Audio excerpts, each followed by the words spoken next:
Good morning scholars.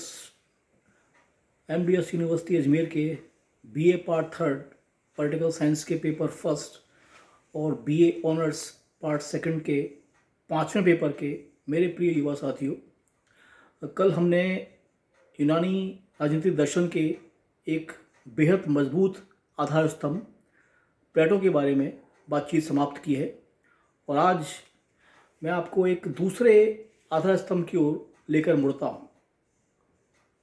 निश्चित जानिए, राजनीति विज्ञान ताउम्र इस विचारक का ऋणी रहेगा। ये जो शब्द है ना विज्ञान, इसका हर जगह प्रयोग नहीं होता।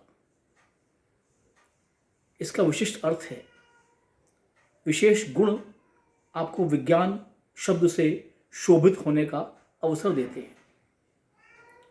और ईसा से वही 2500 वर्ष पूर्व ये व्यक्ति इस कार्य को कर रहा है, प्रथम राजनीति वैज्ञानिक।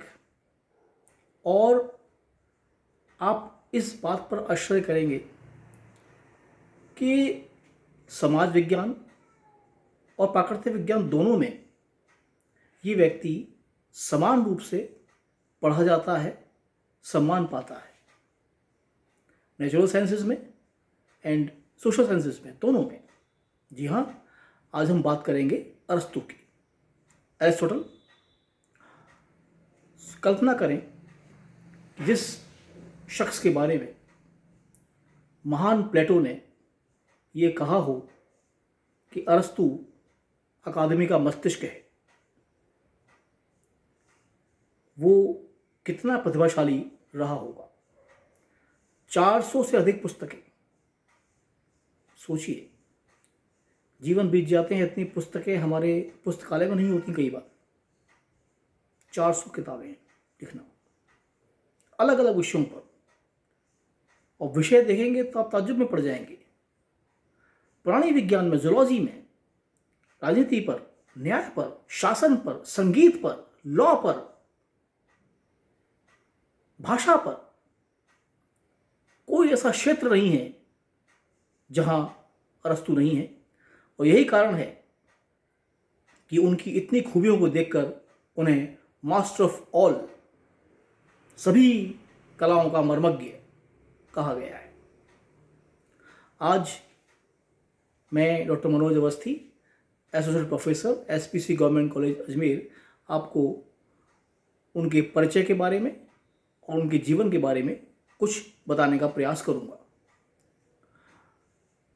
अरस्तु यूनान के राजनीतिक चिंतन के एक बहुत मजबूत स्तंभ माने जाते हैं। प्लेटो के समकक्ष, कहीं वो कम नहीं है। और दूसरी बात जो उन्हें प्लेटो से अलग करती है वो ये कि कई मामलों पर उनकी प्लेटो से राय भिन्न है। मैंने आपसे शुरुआत में कहा था, जब प्लेटो हम पढ़ रहे थे, जो द्वंद्वात्मक पद्धति है, वाद विवाद की जो परंपरा है, जिसको आप डायलॉग्स कहते हैं, बहुत सी ऐसी रचनाएं हैं जहां प्लेटो और अरस्तु के संवादों में अंतर दिखाई देता है। और कई बार दोनों ने एक दूसरे से अपनी पराजय स्वीकार भी की। अरस्तु मूल रूप से एथेंस का निवासी नहीं है। एक मकदूनिया के पास जगह है शहर में, उसका नाम है मैसेडोनिया। मकदूनिया को इंग्लिश में कई जगह आप मैसेडोनिया पढ़ेंगे, हिंदी में मकदूनिया कहते हैं। वहाँ पर एक शहर है स्टेगिरा, अरस्तु वहाँ का निवासी है। और जब 17 बरस का है, उस वक्त प्लेटो की एकेडमी एथेंस के अंदर स्थापित हो चुकी है और पूरे यूनान क्षेत्र के नगर राज्यों में एक अहम स्थान पाती है, जहाँ प्रवेश के लिए बड़े बड़े राजा महाराजाओं के बच्चे, बड़े बड़े विद्वान प्रतिशत रहते हैं, वेटिंग लिस्ट में रहते हैं कि अवसर मिल जाए। वहाँ अरस्तु पढ़ने आते हैं जब 17 साल के, और उसके बाद 20 साल तक, यानी प्लेटो की मृत्यु तक वहाँ पढ़े हैं, ज्ञान हासिल किया है। लेकिन आप ये पाएंगे ज़िंदगी में हर किसी के सब कुछ अच्छा नहीं होता। अच्छाइयाँ बुराइयाँ जुड़ी हुई चलती हैं, एक ही सिक्के के दो पहलू हम कह भी सकते हैं। अपनी क्षमता, अपनी योग्यता, अपनी प्रशंसा के कारण अरस्तु ये मान बैठे थे कि प्लेटो के बाद अकादमी का प्रमुख पद उन्हें प्राप्त होगा। लेकिन यहाँ पर एक मामला बीच में आ गया, और वो ये कि वो एथेंस का मूल निवासी नहीं था।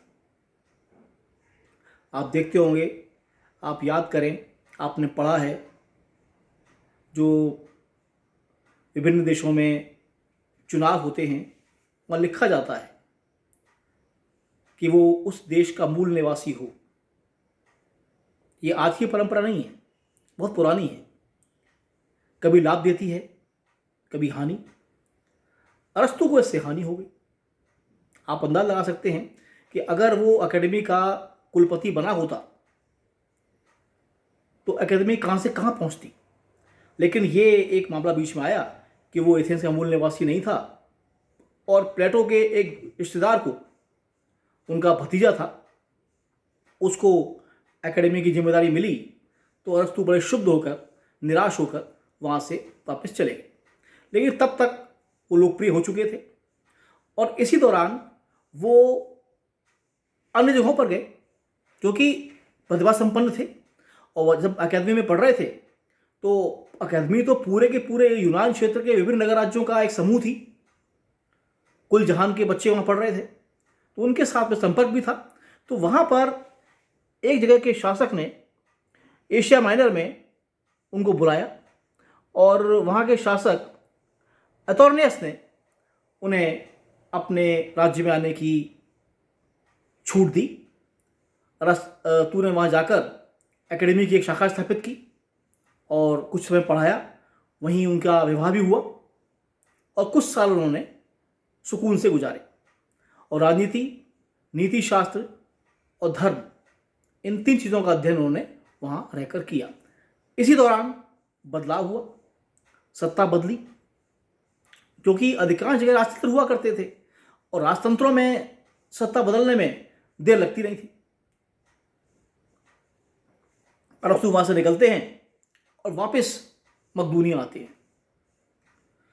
इस वक्त फिलिप मकदूनिया के शासक हैं, और उनका बेटा 12 साल का अलेक्जेंडर या सिकंदर बड़ा हो रहा है। ये फिलिप कहते हैं कि तुम मेरे इस बेटे को शिक्षा दो।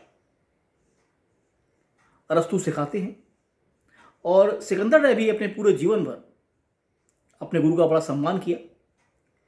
कई विचारों पर मतभेद भी रहे, लेकिन सिकंदर एक अच्छे शिष्य के रूप में जाने गए, पढ़े गए। इसके बाद जब सिकंदर विश्व विजय पर निकले, उस दौरान अरस्तु एथेंस वापस आ गए, और वहाँ लौटकर उन्होंने अपने विश्वविद्यालय लाइसियम या लीसियम की स्थापना की, एकेडमी के समकक्ष, और वहाँ उन्होंने अध्ययन अध्यापन प्रारंभ किया। इसी दौरान देखिए जिंदगी में कितने मोड़ आते हैं, आप इससे समझिएगा। इसी दौरान एथेंस में सत्ता बदलती है। अब देखिए इतिहास खुद को दोहराता है, यहां भी वही हो रहा है। ऐसे ही सत्ता बदली थी जब सुकरात को सजाए मौत दी गई थी और प्लेटो का पूरा जीवन बदल गया था। वैसे ही अब है, वही कहानी। अरस्तु पर इल्जाम लगाए जाते हैं कि आप धर्म के खिलाफ बोलते हैं। ये कहते हुए अरस्तु ने एथेंस छोड़ा है कि मैं एथेंस को दर्शन के प्रति अपराध दोबारा नहीं करने दूंगा। उनको याद था कि किस तरह से सुकरात को दिया गया मृत्युदंड प्लेटो के लिए अभिशाप बन गया था। लेकिन हाँ, दूसरा पहलू भी है, राजनीति विज्ञान के लिए वो वरदान था। अरस्तु इसके बाद छोड़ देते हैं एथेंस को और कहीं और चले जाते हैं, और वहाँ कुछ समय के बाद 62 वर्ष की आयु में अरस्तु की मृत्यु हो जाती है। लोग यहाँ तक कहते हैं कि ये मृत्यु नहीं थी, उन्होंने आत्महत्या की थी। लेकिन जो भी रहा हो, जैसा भी रहा हो, प्रथम राजनीति वैज्ञानिक के रूप में और राजनीति विज्ञान को एक विज्ञान का आकार देने के रूप में अरस्तू का योगदान हमेशा रहेगा। धन्यवाद।